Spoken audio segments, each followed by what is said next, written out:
বহুবার বহুজনকে বলেছি আমি যে দেখো, আমার আর কিছু থাকুক না থাকুক, হাসিটা আমার থাকবে। আমি মরার আগেও হয়তো বা হাসতে হাসতেই মরে যাব। তো এই হাসিটা আমার আছে।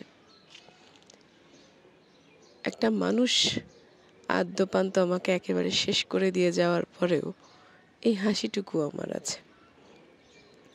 সে ভেবেছিল যে সে মাঝে মাঝে এসে একটু একটু করে খুঁচিয়ে ক্ষত থেকে রক্তক্ষরণ আবার নতুন করে ঘটিয়ে তার অনুভব আবার ফিরিয়ে আনবে।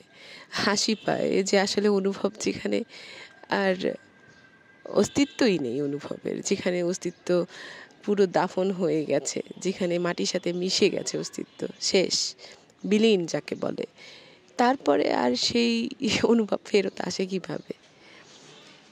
যেই মানুষটার ভেতরের আত্মাই আর নাই, যে মানুষটার আত্মাতে কিছু কাজই করে না, যে কোনো কিছু ফিল করে না, যে কোনো মুভি দেখে আগে কাঁদতে কাঁদতে বেহুশ হয়ে যেতে, তার কিচ্ছু মনে হয় না, যে কোনো কষ্ট পাচ্ছে না, যার কোনো কিছু যাচ্ছে আসছে না, সে অনুভব করবে হাসি পায়। তাই তো এই হাসিটুকু আছে, এটুকু ছাড়া আর কোনো কিছু নেই। অতএব তার এটুকু যদি সে মানে